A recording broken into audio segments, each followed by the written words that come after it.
Jay-Z and Puffy wanted Biggie killed. Bottom line. You don't have to believe me, believe the facts. An ex-bodyguard of both Diddy and the Carters has been making explosive claims about his former bosses, claiming that he has evidence and is working with the FBI to investigate his allegations. This bodyguard, who goes by the name Uncle Ron, has claimed that both Puffy and Jay-Z wanted to end Biggie and that he even has receipts and proof of his claims. He also said that he didn't come out with his information earlier because he has a family and kids and he did not want to put them in danger, but since his children are all grown up now, he thought it safe to tell the world what was going on with their faves. Everyone knows the tragic tale about the Biggie's unsolved ending and some of the events leading up to it. He passed away in Los Angeles only weeks before his album, Life After Death, was set to release, and numerous claims that Puffy might have been the culprit businessman who ended up profiting the most from Biggie's passing. Here's a man that wanted to leave Bad Boy. He wanted to do his own thing. He mentioned several times how he was tired of being used and abused, that he was bigger than Bad Boy itself. He claims that Biggie had decided to leave Bad Boy Records after the release of his album, and this seemed to have pissed off Diddy, who couldn't lose his biggest talent to anyone but himself. Uncle Ron isn't the first bodyguard who claimed that Biggie wanted to leave Bad Boy Records. Another ex-bodyguard, Gene Deal, claimed Biggie had other things going on before his untimely end. You said that Biggie had showed you a contract that he was going to sign with another label after this next album?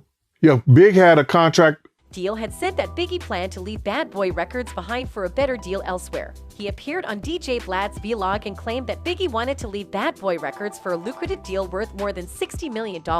Deal said he saw Big's Bad Boy contract when he had to watch over Diddy's briefcase during a flight, and it outlined Big's earnings in increments of $250,000 but left publishing income in Puff's possession. When he asked Biggie about it, the rapper allegedly told him about his new deal and all the money he'd make. He said, "He showed me. It had Charlie Baltimore, Cameron, Lil Cease, Lil Kim, Junior Mafia, Tracy Lee, and the commission. I think the contract was for so many years for like $62 million. It comes out to $62 million. Deal asserted that Big wanted to stop Junior Mafia's way of doing business and have them start writing and holding their own. Puffy has been making money off of Biggie's name for longer than Biggie was alive. People keep forgetting he hadn't turned 25 yet. He was still 24 when he died. It's been over 25 years. Clearly, a Biggie Smalls verse is very valuable. So then what the fuck happened to the commission? What happened to that album? It was recorded. It was being mixed and mastered upon Biggie's death. It was supposed to have came out that summer after Biggie's album, because Biggie's album was slated. He died a week and a half before his album came out. Then the commission was supposed to come out, and that was supposed to be his exit from Bad Boy, and then starting his own company. Puffy has been making money on that boy's name longer than he lived. It supported all of Bad Boy. That's real, yo. The more money you make, the more problems you get. Another person who claimed Biggie was going to leave Bad Boy Records is Jaguar, who claimed that Biggie was ending his contract with the label and starting his own company. She also claimed that Diddy made a lot of money off of Biggie's songs when Biggie passed away. This information further supports that Diddy might have actually had a hand in Biggie's passing because he had something to lose if Biggie was alive and something to gain if he disappeared. If Biggie was signing to a different company or if he were starting his own company, he would have ended up competing alongside Diddy, and Diddy would have lost an incredible musician. Biggie's songs after his passing were received with massive success, and all of it benefited Diddy. March 1st of 1997, I was approached by Diddy to perform a hit on one of his artists. Uncle Ron continued with his allegations, stating dates and numbers on how Diddy tried hiring him to perform a hit on Biggie. These allegations are pretty heavy and they should have been handled with caution, but he claims he has physical evidence to back him up and that he is under investigation himself for what he is telling. Uncle Ron claims he turned down the offer not only because he knew that Biggie was leaving Bad Boys, but also because Biggie was a nice guy. The ex-bodyguard claims that Diddy wanted all the rights to Biggie's catalogs, and since Biggie was leaving, he couldn't get his hands on it.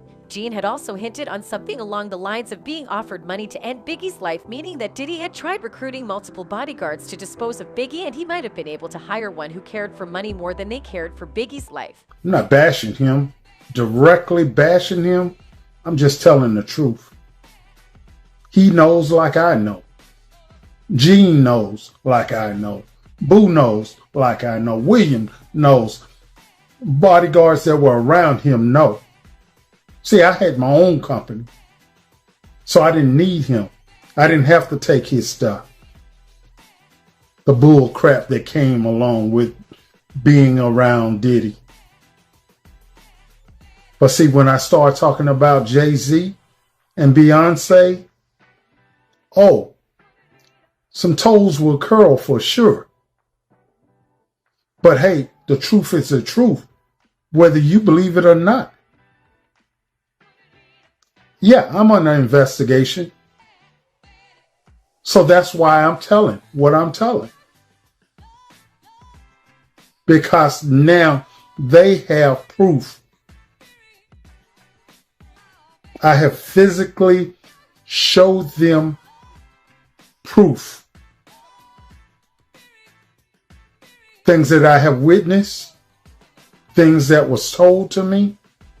Uncle Ron claims that everyone who worked with Diddy knew his evil habits but were not speaking up due to a lot of personal reasons. He himself did not speak up before because he had young children who have finally grown up enough for him to spill information without holding much back. He accused Diddy for silencing people who had something to say about him and that he used money to control people. Yeah, I'm under investigation. So that's why I'm telling what I'm telling. Because now they have proof. Uncle Ron himself is under investigation for all the allegations he has been putting out against celebrities, but he claims he has been talking because now the FBI have the proof that what he is saying is actually facts. He says that he has shown proof of things he saw, heard, or even has receipts for to the FBI and is working with them to clarify the truth in his word, and if true, they can beg in the process of taking Diddy down. None of the information Uncle Ron has been spilling has been backed up with anything except his word. He hasn't shown the public the proof he has been mentioning on his TikTok, and so he has been met with a lot of skepticism from the public. Some of the things he has said have supporting information, and his words might have a hint of truth in them. There was information that Biggie was getting threatened and that he told Diddy about it, and instead of his boss taking care of him, he asked him to go to California for his performances where he ended up passing, and the entire situation was blamed on the West Coast, East Coast beef. Diddy is pure evil. He has a very nasty disposition. He treats everybody like crap. Every single employee he's ever had.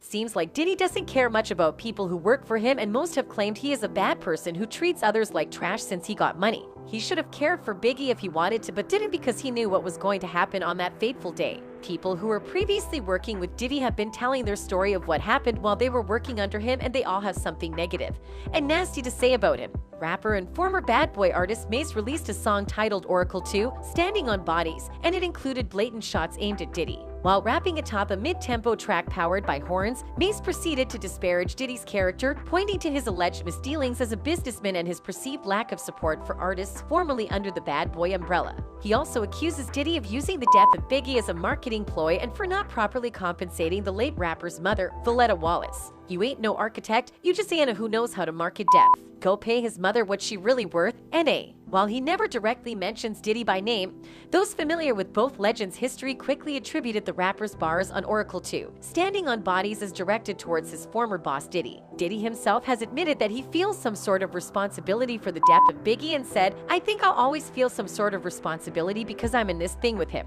He's my artist." He then recalled a conversation the two had right before he was killed, saying that Biggie was supposed to go to London, but he persuaded Diddy to let him stay in LA. That's something that really bothered me throughout my life. Sometimes you have to really go with that decision in your gut, and in my gut it was like, you need to get on the plane. Diddy said looking back he has regrets on what he could have done differently that day.